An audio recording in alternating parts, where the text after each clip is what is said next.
ಯಾವುದೇ ಒಂದು ಜಾತಿ ಮತ ಭೇದ ಇಲ್ಲದೆ ಎಲ್ಲರ ಜನಮಾನಸದಲ್ಲಿ ನಗುತ್ತಾ ಇರುವ ಮುತ್ತೂರ ಮಾಣಿಕ್ಯ ಇವತ್ತಿನ ಸಾಹುಕಾರ ಯಾರು ಮಕ್ಕಳೇ?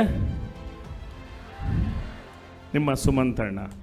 ಖಂಡಿತವಾಗಿಯೂ ಸರಳತೆ ಸಜ್ಜನಿಕೆಯ ಇನ್ನೊಂದು ಹೆಸರೇ ಸುಮಂತಣ್ಣ. ಕನಸು ಮನಸ್ಸಿನಲ್ಲಿಯೂ ನಾನು ಯೋಚನೆ ಮಾಡಿರಲಿಲ್ಲ ಎಕ್ಸೆಲ್ ಅನ್ನುವಂತಹ ಒಂದು ವಿದ್ಯಾಕಾಶಿ ಆಕಾಶದೆತ್ತರಕ್ಕೆ ಬೆಳೆದು ನಿಲ್ತಾ ಇದೆ. ಒಂದು 5 ವರ್ಷಗಳ ಹಿಂದೆ ಸಣ್ಣ ನಮ್ಮ ವಿದ್ಯಾರ್ಥಿ ಜೀವನಕ್ಕೆ ಸುಮಂತಣ್ಣನ ಹೋಲಿಕೆ ಮಾಡೋದಾದರೆ ಪ್ರೈಮರಿ ಹಂತದಲ್ಲಿತ್ತು ನಮ್ಮ ವಿದ್ಯಾಸಾಗರ. ದಿನದಿಂದ ದಿನಕ್ಕೆ ನಿಮ್ಮ ಪ್ರೋತ್ಸಾಹ, ಹೆತ್ತವರ ಪ್ರೋತ್ಸಾಹ, ಅದು ವಿಶೇಷವಾಗಿ ಏನೂ ಇಲ್ಲದಿದ್ದಾಗ 0ಯಿಂದ ಅಂದರೆ ಪ್ರಾರಂಭದ ದಿನಗಳಲ್ಲಿ ಫೌಂಡೇಶನ್ ಹಾಕುವಂತಹ ಸಂದರ್ಭದಲ್ಲಿ ಎಲ್ಲ ರೀತಿಯ ತ್ಯಾಗವನ್ನು ಮಾಡಿದಂತಹ ಗುರುಗಳ ಸಹಭಾಗಿತ್ವದಲ್ಲಿ ಅಥವಾ ಒಂದು ಸಹಕಾರದಿಂದ ಅಥವಾ ಅವರ ಒಂದು ಮನಸ್ಸಿನ ಇಚ್ಛೆಯಿಂದ ಪ್ರೈಮರಿ ಇದ್ದದ್ದು 2020-21ಕ್ಕೆ ಹೈಸ್ಕೂಲ್ ಹಂತಕ್ಕೆ ಬಂತು.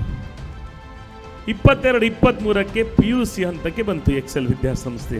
ಇವತ್ತು 2025ರಲ್ಲಿ ಡಿಗ್ರಿ ಹಂತಕ್ಕೆ ಬಂದಿದೆ. ಅಂದರೆ ಅಭಿವೃದ್ಧಿ ಆಗ್ತಾ ಇದೆ. ಮುಂದಿನ 5 ವರ್ಷದಲ್ಲಿ ಈ ಸಂಸ್ಥೆ ವಿಶ್ವವಿದ್ಯಾನಿಲಯ ಆಗಲಿ ಅಂತ ನನ್ನ ಆಶೆ ಇದೆ ಸುಮಂತಣ್ಣ.